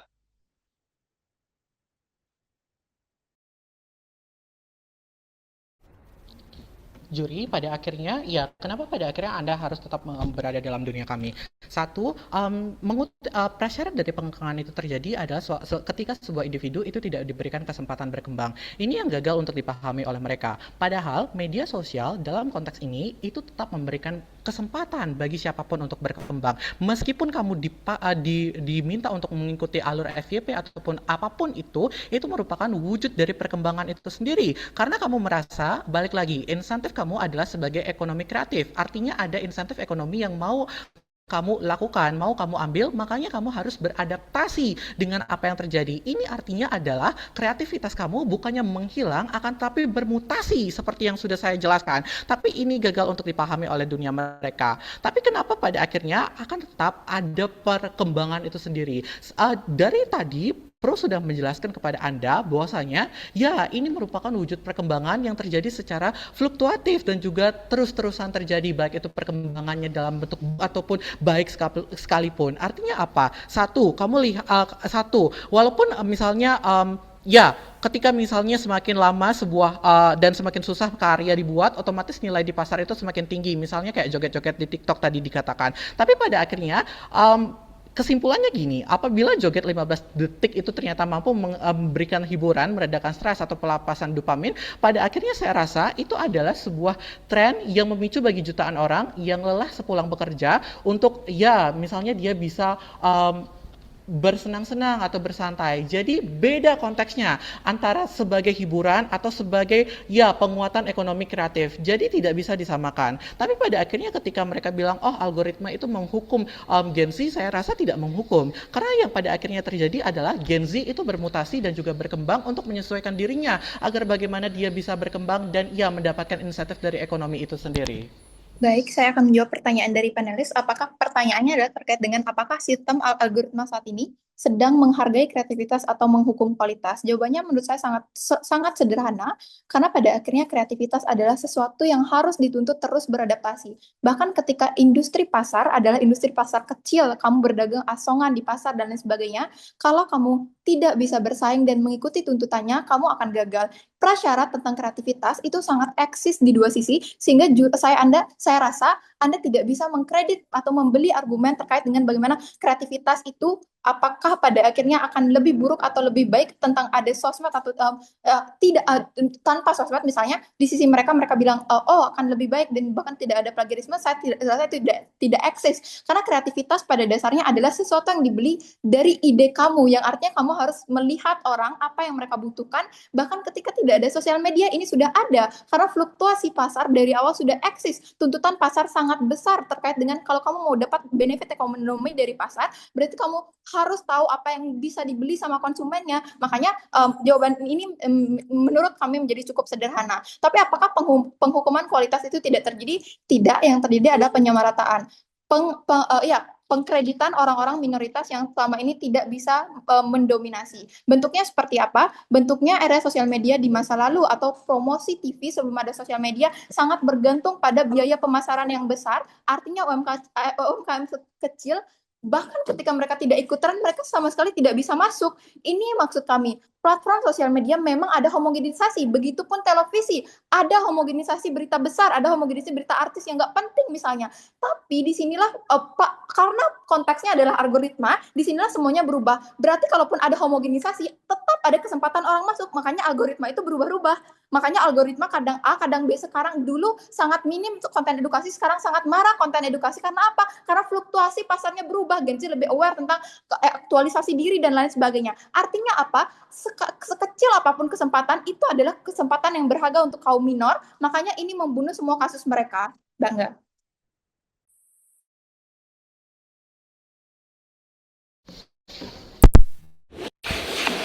Menjawab pernyataan dari Dewan Panelis, kami rasa kenapa pada akhirnya di sisi kami, kita tidak akan menghukum adanya kreativitas, tapi kita justru menghargai kreativitas itu. Satu, algoritma tentu menghargai kreativitas, tapi jika kita berbicara dengan konteks musik Gen Z, media sosial, maka cara menarik perhatian mereka adalah dengan tontonan durasi singkat. Bukan berarti tontonannya yang salah, tapi metode cara penarikan customernya yang berbeda. Masih banyak contoh video seniman seperti konten kreator Bali dengan durasi video 1 menit misalnya. Mereka menjelaskan bagaimana proses pembuatan logo dengan ukiran Bali dan lain sebagainya. Ini menjadi tetap viral, Juli, meskipun ini bukan joget-joget TikTok dan lain sebagainya, bukan. Karena apa? Karena cara mereka menariknya itu sangat kreatif. Dan ya ini jadi bukan soal video joget-joget atau video seni, tapi lebih metode pengemasan harus sesuai dengan permintaan pasar. Menjawab P3, meskipun tanpa algoritma mereka tetap bisa booming kok. Karena apa? Di tengah konten yang sama kita tentu akan cepat notice ketika ada konten yang berbeda, bukan? Misalnya adanya konten tren Brazil, oke, kami iakan. Ketika semua orang berkutit membuat tren Brazil, ketika ada tren baru misalnya tren makeup Shakila, ini justru lagi booming lagi. Artinya apa? Shakila berhasil menciptakan kreativitas. Ini bukankah kamu tidak mengakui ini sebagai bentuk kreativitas yang booming dengan out the box, bukan? Dan karena pada akhirnya yang terjadi bukanlah semua orang akan ngikut-ngikut saja, tapi selalu ada yang berlomba-lomba untuk menciptakan mana yang bisa viral. Berarti ide kreatif mereka ya pada akhirnya bisa dinotis dan bagus pada akhirnya, bukan? Dan di sisi lain sudah ada clipper yang ini adalah bentuk profesi ekonomi kreatif. Artinya sekalipun tidak akan menghukum karena tetap akan menjual dari sisi potongan video. Jawaban dari tim ini sekaligus mengakhiri dari sesi ketiga. Sekarang kita masuk pada sesi terakhir atau sesi keempat. Kedua tim akan diberikan kesempatan menyampaikan closing argument maksimal waktu 3 menit. Isi closing argument bukan menyanggah pernyataan pada sesi tanya jawab, namun argumentasi yang meyakinkan bahwa mosi debat yang kalian angkat lebih tepat dibanding tim lawan. Saya berikan kesempatan pertama kepada tim pro. Waktu yang diberikan 3 menit setelah tanda waktu menyala. Silakan. Juri, analisis kenapa pada akhirnya tim pro menang. 1. Kami telah menjelaskan instrumen hukum pengembangan kreativitas Gen Z dalam Aircraft Digital itu terlindungi dalam pasal 28C ayat 1 dan lebih lanjut dalam Undang-Undang Nomor 28 Tahun 2014 tentang hak cipta sebagai manifestasi dari pengembangan kreativitas itu sendiri. Tapi 2. Perkembangan kreativitas ekonomi lewat PDB yang naik mencapai 1.757 triliun terhadap PDB nasional dan lahirnya PP Nomor 24 Tahun 2022 yang melegalkan konten sebagai jaminan bank adalah validasi tertinggi dari negara. Artinya ketika negara dan juga hukum perbankan itu mengamini ada profit dan juga kepastian, artinya kekangan yang mereka tuduhkan itu tidak ada. Tapi yang ketiga adalah lihat dari proses penerimaan Gen Z itu sendiri. Data dari Paragraf yang seperti saya jelaskan sebelumnya membuktikan ada peningkatan 10 hingga 20% dari jumlah kreator baru setiap tahunnya dan 63% diantaranya itu Gen Z. Artinya kalau dikekang jumlah kreatornya harusnya tidak bertambah, bukan? Tapi kemudian 4, laporan e-commerce Asia 2025 mencatat adanya sektor aircraft yang digerakkan oleh Gen Z di media sosial seperti live shopping, TikTok dan Shopee video yang artinya ada peningkatan. Artinya apa? Instrumennya di sini adalah Gen Z menggunakan media sosial untuk perluasan pasarnya, tentang bagaimana dia untuk bisa mendapatkan ekonomi yang lebih berkembang. Di sisi kita, apa yang kita pertimbangkan? 1, matriks kenapa kita bisa setidaknya menangkan debat ini dari perspektif bagaimana penerapan hukumnya. Kita berhasil pada Anda bahwa ternyata bentuk-bentuk aktualisasi hukum terhadap ruang digital itu sudah semasif itu. Meskipun ada konteks plagiarisme, kemudian dilahirkan hukum yang baru karena hukum bersifat listing law, seperti yang diungkapkan oleh Prof. Jimli misalnya. Artinya ini menjelaskan kepada Anda bahwa secara tidak langsung orang-orang diberikan kesempatan. Tapi yang paling eksklusif adalah ini, aktor rentan.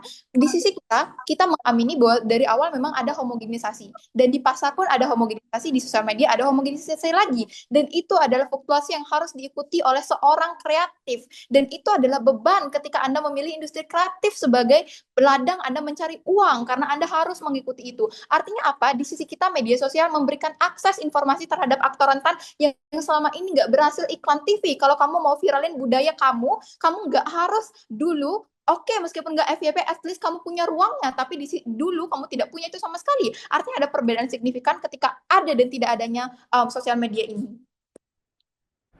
Artinya pengembangan yang kami maksud bukan sekedar bertambahnya jumlah konten yang beredar, tapi mengembangkan kreativitas.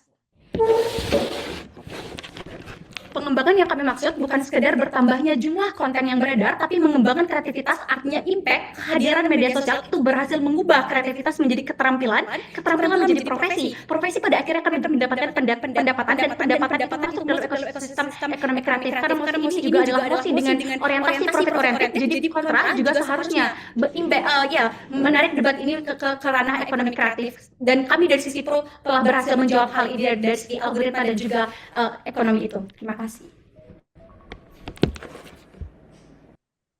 Waktu habis tadi closing argumen dari tim pro. Sekarang waktunya saya berikan kesempatan pada tim kontra untuk menyampaikan closing argumennya. Waktu yang diberikan 3 menit setelah tanda waktu menyala. Silakan tim kontra. Panelis, ini soal kuantitas dan ini bukan soal kuantitas tapi soal kualitas. Saya rasa Gen Z Indonesia 2045 tidak akan maju jika kreativitasnya terus dibikin sesempit ini, panelis, dan kita tidak akan bisa menjadi negara yang berkembang terus pada akhirnya. Saya rasa oposisi harus belajar untuk tidak mengulang-ulang substansi yang sama karena mereka terus mempertahankan keinginan yang sama terkait penjualan yang terus disinggung dan juga pemerintah yang telah mendukung, padahal bukan itu perdebatan kita pada malam ini, pada hari ini, panelis. Artinya kesimpulannya apa? Satu, kami relevan dan realistis terhadap mosinya karena kami membahas cara kerja media sosial dan kami membahas solusi untuk tidak terjebak pada hambatan-hambatan yang disediakan oleh media sosial itu ketika Anda menjadi seorang Gen Z. Tapi yang kedua, tim pro itu tidak pernah relevan pada perdebatan ini. Mereka terus membahas soal pemerintah, padahal yang kita bahas itu media sosial yang mengekangnya, bukan pemerintahnya. Yang kedua, mereka membahas penjualan, tapi itu tidak ada sama sekali keterkaitannya. Artinya, kami secara jelas memenangkan perdebatan hari ini. Saya sudah bilang saya sangat sedih ketika saya, idola saya, tetangga saya, dan lain sebagainya yang mau menjadi pelaku aircraft, tetapi tidak bisa ramai karena tidak mengikuti algoritma, jadi ujung-ujungnya kami harus nge-trade off dan ya menyayangkan ide-ide potensial kami untuk algoritma dan lain sebagainya. Tetangga saya di Pulau Walimandar, Sulawesi Barat, mereka mau jual makanan tradisional seperti apang, teto ke media sosial, tapi nggak rame, nggak ada yang notice dan lain sebagainya, karena yang lagi rame itu coklat kunafa, coklat lumer 2 lapis dan lain sebagainya. Artinya sejak awal kreativitas kita itu sudah dikekang untuk mengikuti kemauan dari algoritma yang sudah viral sejak awal. Jadi semua yang mereka bahas seperti Ryan tentang perbankan, bantuan pemerintah dan lain sebagainya, bukan itu, karena yang kita maksud bukan pemerintahnya, tetapi media sosialnya. Kita sudah tidak berada di ronde 1 yang membahas tentang apakah pemerintah membantu atau tidak ekonomi kreatif, tetapi kita sudah menjadikan media sosial itu sebagai aktornya, dan kami sebagai tim oposisi dari Universitas Hasanuddin sudah menjawab itu dengan sangat baik pada akhirnya. Tapi selanjutnya mari kita menimbang perdebatan ini. Kalau concern utama yang hadir pada sisi mereka bahwa pada kedua sisi itu akan ada tuntutan pasar dan ada bagaimana sisi kami itu telah hadir dalam perdebatan ini. Kami telah menjelaskan kepada Anda bahwa meskipun mungkin akan ada tuntutan pasar,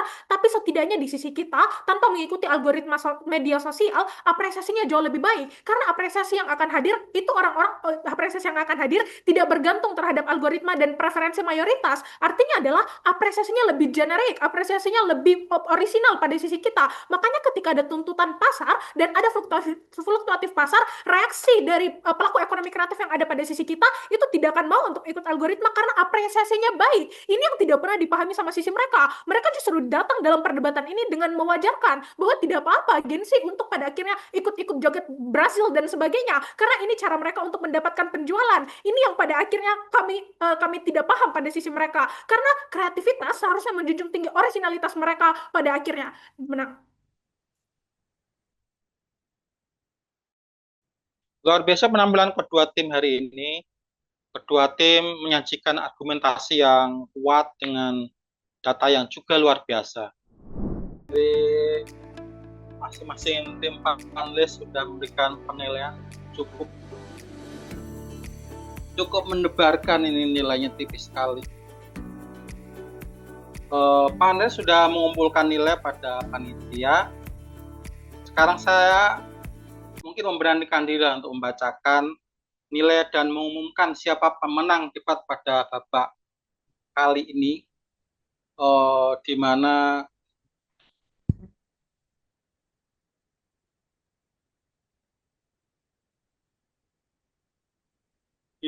poinnya tipis.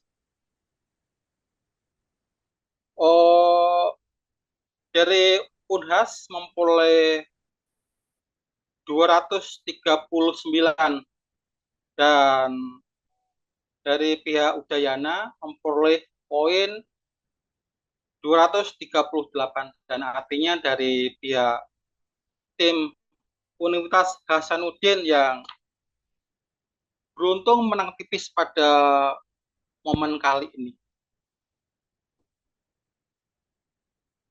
Selamat pada pemenang babak kali ini menuju babak selanjutnya. Bagi yang belum beruntung dalam hal ini tim UD-nya, jangan patah arang, karena kalian tetap yang terbaik, terbukti dari tipisnya poin yang sudah diberikan oleh dari tim panelis.